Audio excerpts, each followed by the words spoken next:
अस्सलाम वालेकुम। Welcome back to another exciting lecture. आज हम मैथ के कुछ फंक्शंस देखेंगे जो हम यूज़ कर सकते हैं पाइथन के अंदर। मैथ के कुछ फंक्शन से मुराद जिस तरह से हम नंबर्स के ऊपर मैथमेटिक्स के अंदर काम करते हैं, इस तरह से हमारे पास पाइथन के अंदर कुछ pre define built in functions हैं जो हम यूज़ कर सकते हैं बहुत सारे ऑपरेशंस को अप्लाई करने के लिए। फॉर एग्जांपल स्टार्ट करते हैं यहाँ से। मैं एक लिस्ट बनाऊँ अगर, लिस्ट वन फॉर एग्जांपल, और उसमें रेंडमली नंबर स्टोर करवा दूँ। कोई भी नंबर स्टोर करवा सकते हैं हम, माइनस में हो, वो पॉजिटिव हो, नेगेटिव हो, वो हमारी मर्जी है। ठीक है, मैंने कुछ ये रेंडमली नंबर स्टोर करवा दिया लिस्ट के अंदर। अब अगर मुझे इसमें से मिनिमम नंबर फाइंड करना हो तो हम पहले किस तरह से करते थे? इफ कंडीशन लगाई, पहला नंबर चेक किया, फिर दूसरा नंबर चेक किया, फिर उन दोनों में जो बड़ा होगा वो एक वेरिएबल के अंदर स्टोर करवा दिया, तीसरे वेरिएबल के अंदर, फिर चौथा चेक किया, फिर पांचवा चेक किया, फिर जो उन दोनों में बड़ा है फिर वो एक तीसरे के अंदर स्टोर करवा दिया। इस तरह से हम करते जाते कंडीशन लगा के अपना सबसे छोटा या सबसे बड़ा एलिमेंट जो है, हमारे पास जो आइटम होता था वो हम नंबर फाइंड करते थे। बट यहाँ पे पाइथन ने हमारे लिए आसानी कर दी है। हमने जस्ट क्या करना है, यहाँ पे मिनिमम का फंक्शन लगाएंगे। मैं लिखूंगा यहाँ पर प्रिंट। मैं डायरेक्टली आपको काम करके दिखा रहा हूँ, शॉर्ट सा लेक्चर होगा आज बिल्कुल। यहाँ पे प्रिंट करूंगा और यहाँ पे लिखूंगा मिन। ये मिन का फंक्शन है और ब्रैकेट्स ओपन करेंगे। फंक्शन का आपको हर एक को पता है अब कि फंक्शन जब भी हम करेंगे कॉल, तो उसके लिए हमें पैरेंथेसिस जो है वो स्टार्ट और एंड करनी पड़ेंगी। ठीक है ना, स्टार्ट और क्लोज करना पड़ेगा उनको। अच्छा, मिनिमम का फंक्शन लगाया यहाँ पे हमने। मिनिमम का फंक्शन लगाने के बाद मैं यहाँ पे लिस्ट पास कर दूंगा, लिस्ट वन, क्योंकि हमने इस लिस्ट में से देखना है कौन सा छोटा है। ठीक है, सबसे। तो अगर मैं इसको देखें, अब रन करूंगा, तो हमें इसने -87 उठा के दे दिया कि ये सबसे छोटा है। तो देखें कितना आसान है, जस्ट एक लाइन के अंदर हमने जस्ट मिनिमम का फंक्शन लगाया और मिन के फंक्शन ने हमें मिनिमम वैल्यू उठा के दे दी। अब बिल्कुल इसी तरह से मैं अगर इसी को डुप्लीकेट करूं और यहाँ पे मिन की जगह पे मैक्स कर दूं, तो ये मुझे मैक्सिमम नंबर जो होगा वो उठा के दे देगा। So you can see 97 is the maximum number in the list. So इसने मुझे 97 रिटर्न कर दिया। So इस तरह के बहुत सारे और भी फंक्शंस हैं। For example absolute positive value जो है, वो किस तरह से फाइंड करेंगे? एब्सोल्यूट पॉजिटिव वैल्यू होती क्या है? फॉर एग्जांपल मैं कहता हूँ यहाँ पे प्रिंट करो, डायरेक्टली प्रिंट कर रहा हूँ मैं। प्रिंट के अंदर फंक्शन लगाता हूँ एबीएस का। ठीक है, एबीएस का मतलब है absolute return the absolute positive value. मैं इसके अंदर एक नेगेटिव वैल्यू पास करता हूँ, -97 फॉर एग्जांपल।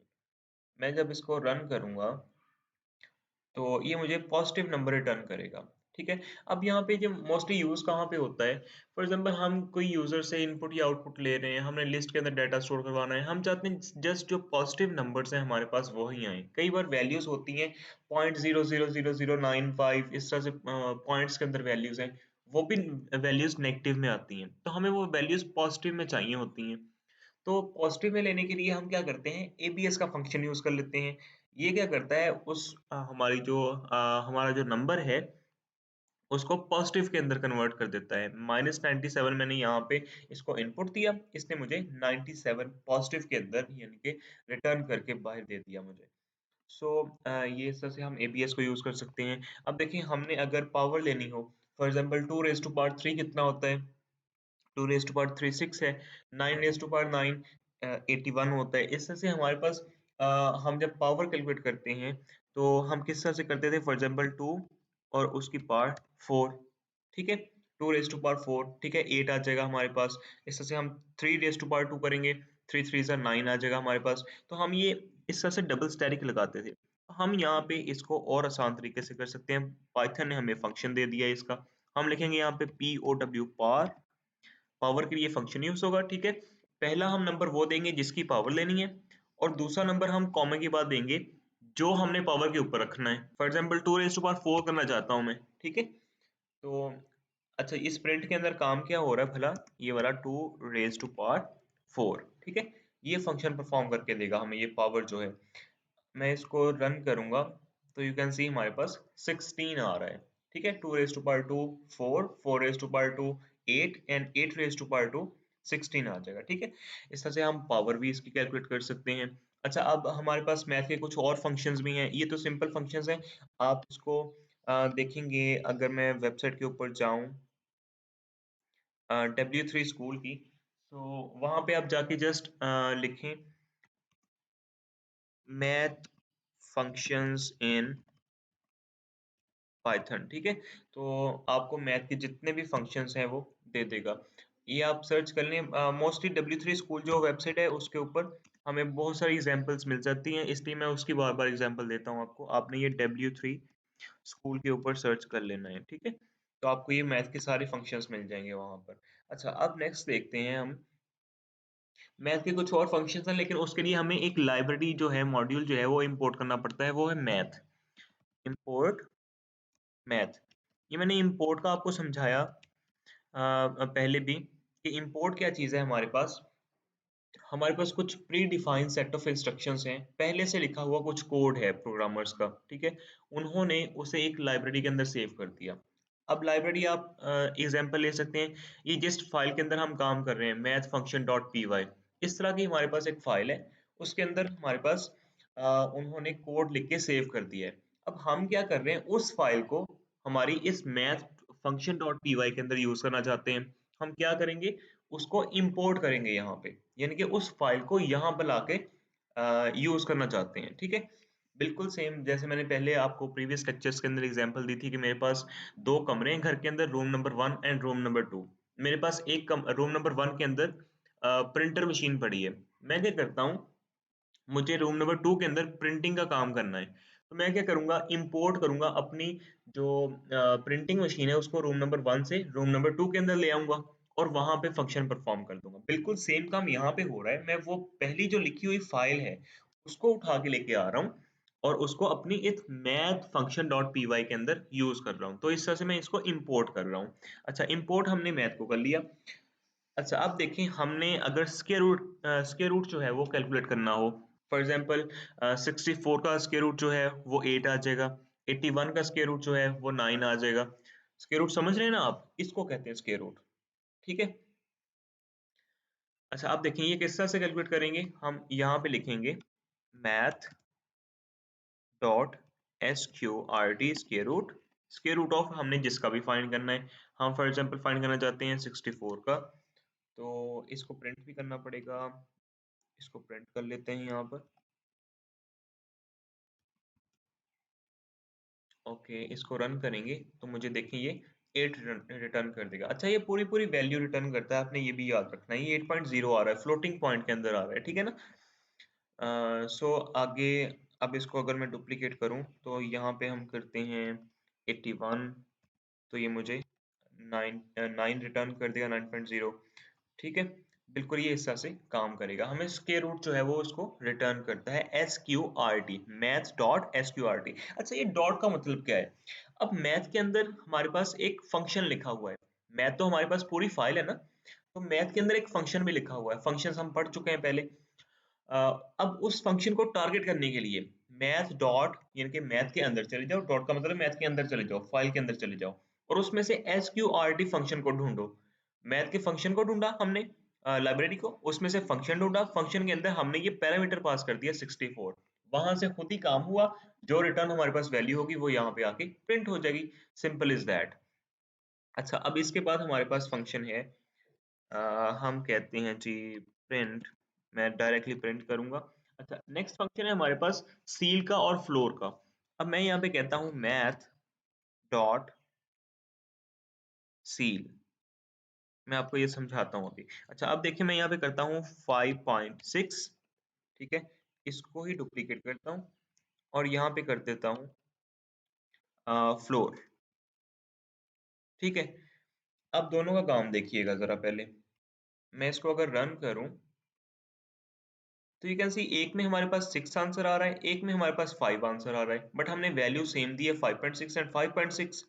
ठीक है, अच्छा अब देखें आपने अगर फिजिक्स के अंदर वो पढ़ी हो वैल्यूज, अब मुझे ज़हन में नहीं आ रहा उसको क्या कहते थे, साइंटिफिक नोटेशन जो है, साइंटिफिक नोटेशन जो आपने पढ़ी हो तो उसमें हम क्या करते थे, अगर 5.5 से ऊपर वैल्यू है तो हम 6 ले लेते थे।